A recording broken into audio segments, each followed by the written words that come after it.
दूसरे चरण के लिए आज पश्चिम बंगाल समेत देश के कई राज्यों में जबरदस्त वोटिंग हुई।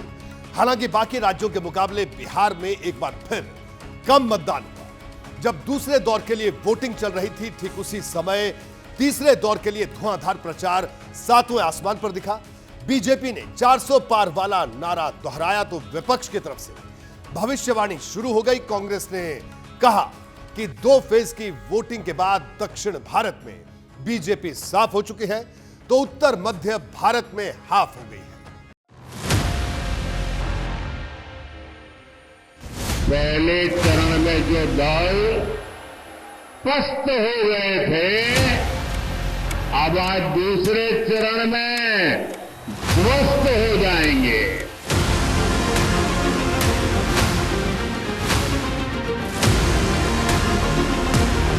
आप प्रधानमंत्री के भाषण देखते हो, घबराए हुए हैं। शायद कुछ ही दिनों में स्टेज पे आंसू निकल आए।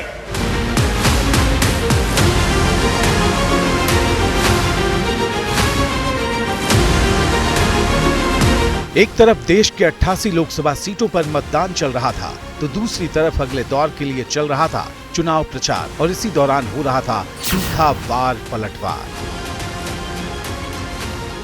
दल कोई भी हो, हर नेता की नजर दूसरे दौर की वोटिंग पर थी और भविष्यवाणी विरोधियों की महापराजय की थी।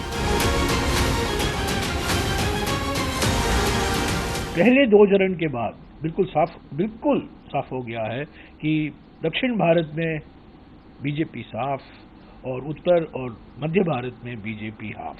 डबल डिजिट सीट के लिए मेहनत कर रहा है ने। आप देखिए इस बार मोदी जी का वो प्रभाव है, बहुत बड़ा है। जून 4 आप देखिए, इधर गेम चेंजर इलेक्शन है केरल का। पीएम मोदी ने दूसरे दौर की वोटिंग में विरोधियों के मंसूबे ध्वस्त होने की बात कही, तो इंडी गठबंधन के नेताओं ने कहा कि इस बार तो जनता चुनाव लड़ रही है और 400 पार के दावे धरे के धरे रह जाएंगे। कहने से नहीं होता है, चाहे हम कह देंगे कि हम पार हो जाएंगे तो नहीं पार होंगे। जनता पार करेगी, जनता से टक्कर है। एनडीए जीत रही है पूरे देश में। अब की बार 400 पार, फिर एक बार मोदी सरकार, तो फिर कहना क्या है। ये जितने देख रहे हैं टाई फिश हो जाएंगे।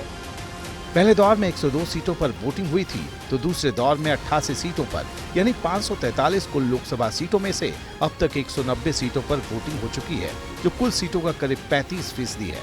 मतलब 1/3 से ज्यादा सीटों पर वोटरों ने फैसला लॉक कर दिया है। बीजेपी कह रही है कि इस दौरान 400 पार का मिशन और भी रफ्तार पकड़ चुका है, तो विपक्ष कह रहा कि जब लोगों को मोदी पर भरोसा ही नहीं, तो बीजेपी को इतने वोट कहां से मिलेंगे। निश्चित रूप से 400 पार की बात इस चुनाव में एक नया कीर्तिमान स्थापित होगा और हम 400 पार तक जीत के आएंगे। लोगों को इनकी बात पर अब विश्वास नहीं रह गया, क्योंकि इतना झूठ बोले हैं ये 10 सालों में कि अब लोग इनको एक झूठा प्रधानमंत्री के रूप में जानते हैं। एक तरफ सियासी बयानबाजी तेज रही, तो दूसरी तरफ मतदान की रफ्तार भी धीरे धीरे बढ़ती दिखी।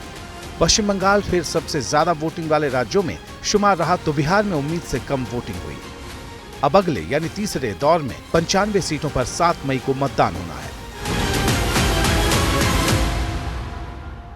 जैसे ही घड़ी का काटा दोपहर 2:30 पे आए, बबीता जी का दिल सास बहू साजिश के लिए मचल जाए।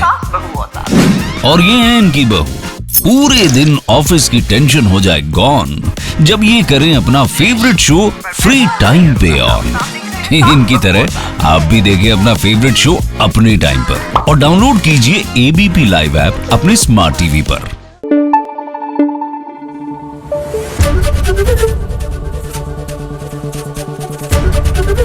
एबीपी न्यूज आपको रखे आगे।